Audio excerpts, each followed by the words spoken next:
Audio on demand from Vision Christian Media. Exploring faith and the future. Neil Johnson and Bible teacher Dr. Kameel Majdali.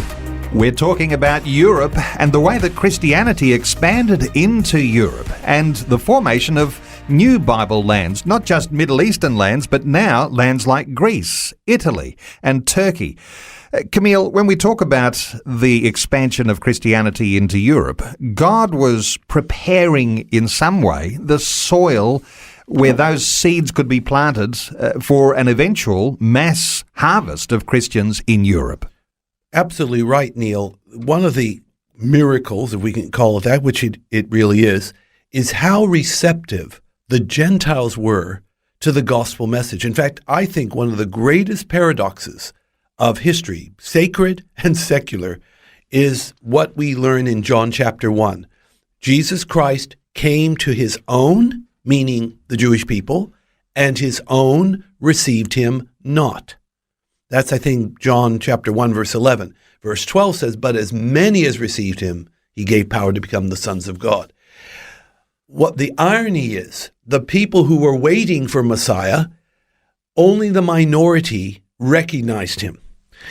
But the people, the Gentiles, who weren't even looking for a Messiah, they were like a massive harvest. It's like John 4:35. Look up, lift up your eyes, and look at the fields. They are white, already to harvest. And that big harvest were the Gentiles, and that harvest field was Europe. Not only Europe, of course, North Africa and Middle East too, but it is astounding. It's paradoxical when you think about it. The people who were looking didn't see him. The people who weren't looking recognized him and said yes.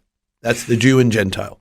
How significant might it be that the Roman Empire was actually quite stable in that time, and people were not necessarily warring with one another and had opportunity to consider these valuable issues of faith? They call it the Pax Romana, the peace of Rome.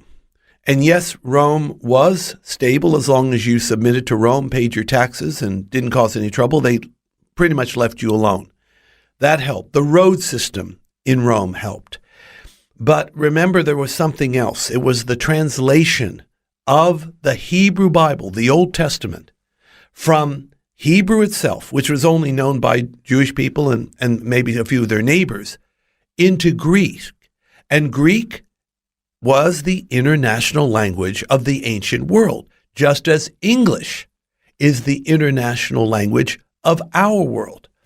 So think how revolutionary that was.